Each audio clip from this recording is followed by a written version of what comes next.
is your favourite snack to eat whilst writing? I don't know about favourite, but as you can see, this is my studio, my little concrete box that I work in. My options for food are quite limited, so I rely largely on this. Very healthy and nutritious, spicy stir-fry flavoured noodles, which I can make with just the kettle, and also toast on Marmite. Those two things make up the majority of my diet when I'm writing, although if I've had a good writing day, I might treat myself with a Starbucks as well. Nice cosy writing Starbucks is always a bit of a treat. And after I've done these videos, I'm going to have a little crunchy because making videos is hard and I don't really like doing it. So that's my treat to look forward to. Do you treat yourself when you have completed the first draft of a book? I treat myself all the time because life is very short, and why not treat yourself if you get the option? I don't have a specific ritual for the end of a first draft because I tend to get to the end and then just jump straight back to the beginning and jump in. By then I've got an idea of what I'm going to need to change already, so any sort of celebrating probably comes a bit later. What is your favourite thing to do when you have completely finished a book?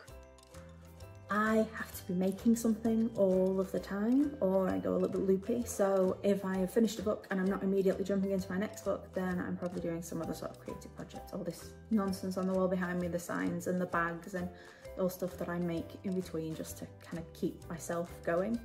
If I'm really lucky, I might have another book to jump into, but sometimes the ideas don't come quite that fast and I have to work on smaller projects in the meantime. What is your favourite children's book ever written?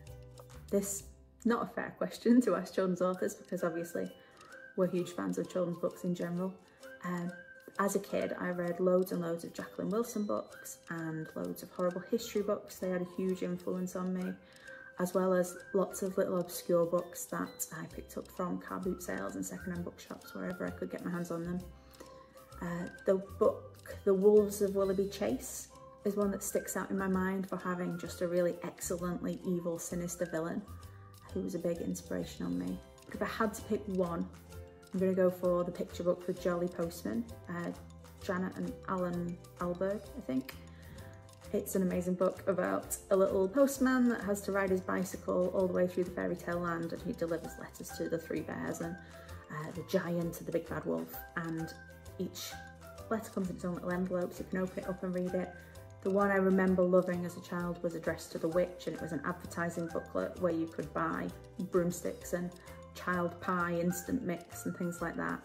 And I think even now as an adult, when I'm doing a lot of my own drawing and writing, I'm still trying to get that feeling that I had reading that book when I was a little girl.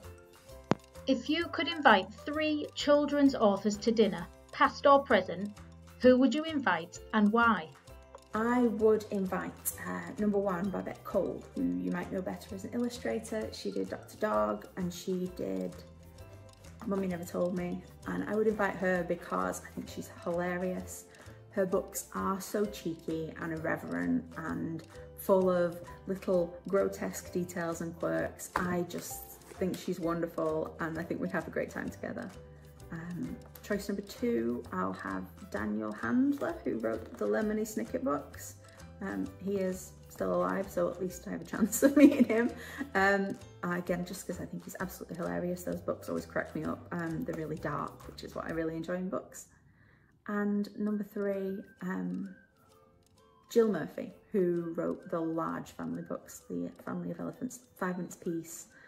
Just because I remember loving them when I was very, very small, because they are adorable, they're clever. I have really positive memories, and I feel like meeting her would be like having a hug from, I don't know, favourite auntie that you haven't seen for years. So those would be my 3 picks. If you could co-write a children's book with another author, who would you like to write with and why? Okay, this one's much easier. 2 people immediately come to mind. Emma Norrie, who you might know from Fable House, and Chris Mould, who you probably know best as the illustrator of The Iron Man, if you did that in primary school.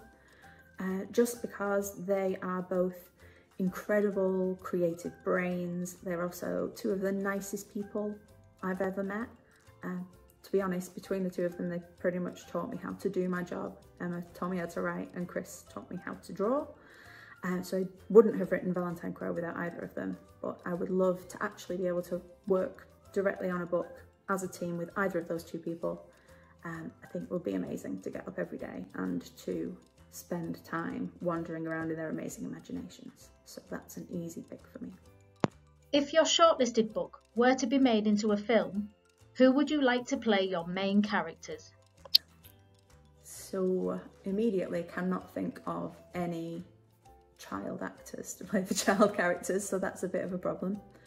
I think I would have Death played by David Tennant, because I think he could bring some really lovely energy to it. I don't know if you've seen Good Omens, so he plays a demon. He's very funny and he's very lively and energetic. I think he would be the perfect Death, so give me a ring, David, if you're available.